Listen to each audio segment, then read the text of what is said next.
Hello tout le monde, on se retrouve aujourd'hui pour une nouvelle vidéo orientée zéro déchet ou plutôt déchet tout court.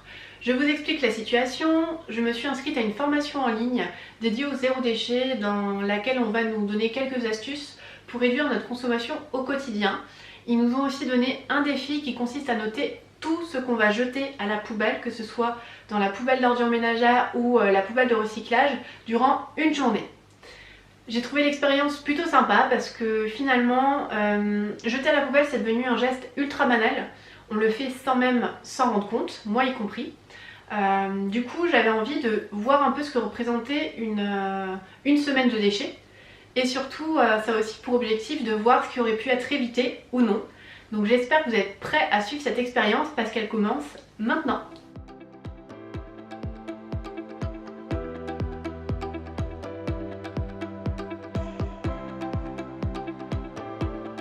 Et voilà, la semaine est déjà terminée, l'occasion pour nous de faire un petit bilan.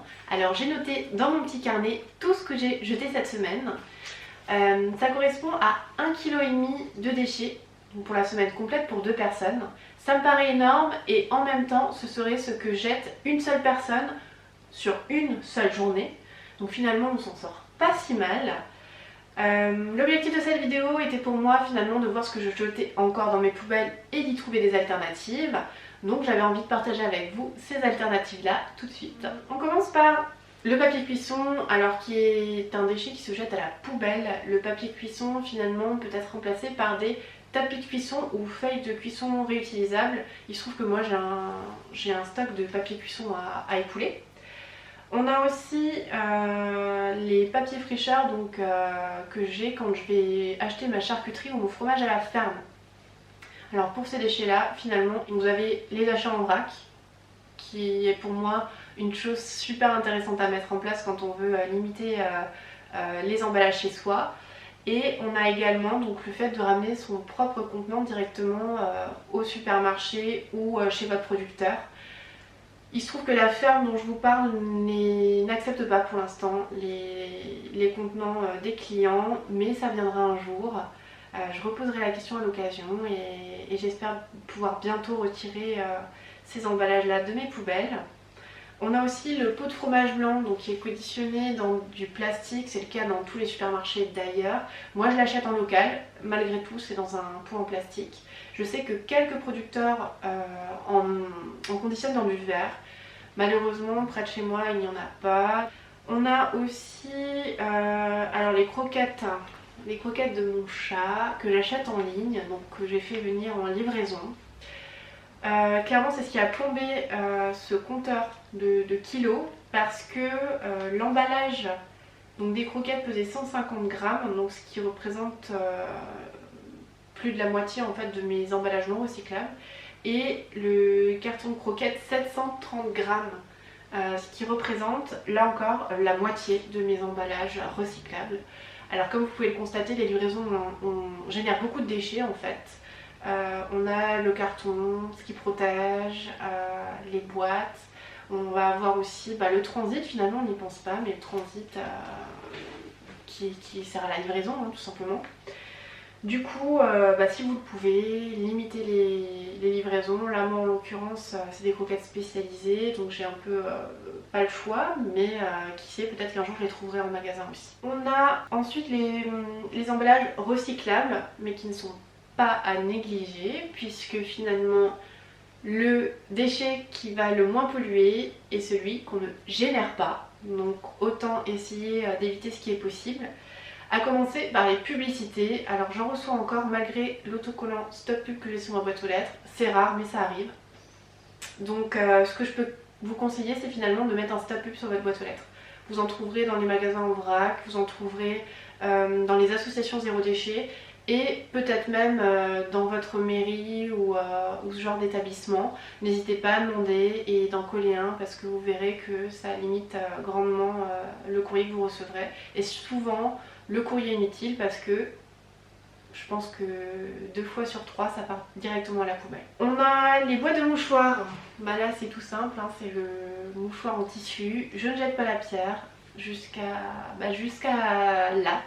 Je n'étais pas prête à y passer non plus et en fait j'ai terminé cette boîte de mouchoirs. ça m'embêtait finalement de générer ce déchet là, et du coup j'ai décidé de passer sur des mouchoirs en tissu. Je me suis pas mal renseignée, j'avais quelques blocages et finalement j'en suis très contente. Donc si vous avez des questions à ce sujet, n'hésitez pas à me les poser, j'y répondrai avec plaisir. On a également tout ce qui est emballage de pain, de bretzel et compagnie, viennoiserie et j'en passe. Alors j'ai un sac à pain, j'ai pas toujours le réflexe de présenter, je l'ai pas toujours sur moi et des fois la boulangère est tellement rapide, j'ai même pas le temps de dire ouf que c'est déjà dans un papier. Alors quand ça se passe comme ça, surtout prenez le sachet, mais prenez-le parce qu'il va de toute façon finir à la poubelle sinon. Le sucre glace était un stock que je vidais aussi, mais le sucre glace, alors là, souvent on le trouve en magasin dans un emballage en plastique. Alors qu'il suffit pour du sucre glace, et je dis ça mais moi aussi hein, j'en ai acheté pendant des années, mais en fait il suffit de mixer du sucre en poudre normal et ça donne du sucre glace. Et oui, quand on découvre ça, c'est la folie, c'est la folie.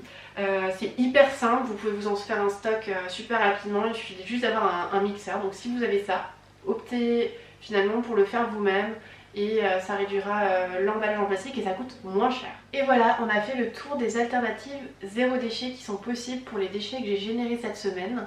Des alternatives auxquelles je vais moi-même réfléchir et mettre en place progressivement, car bien entendu on ne peut pas tout changer du jour au lendemain, et d'ailleurs à titre personnel je le déconseille, c'est souvent contraignant et ça démoralise, on a tendance à tout laisser tomber, alors qu'au final la Terre n'a pas besoin de personnes parfaites, elle a besoin de beaucoup de gens qui font de petits efforts. Donc le moins de petits efforts que vous allez faire, ben, finalement à l'échelle mondiale ça peut être énorme.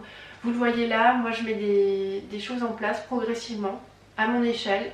Et finalement, en mettant ces achats en vrac, en faisant un peu plus attention aux emballages quand j'achète mes produits, on passe quand même d'1,5 kg de déchets par jour à 1,5 kg de déchets par semaine pour 2 personnes.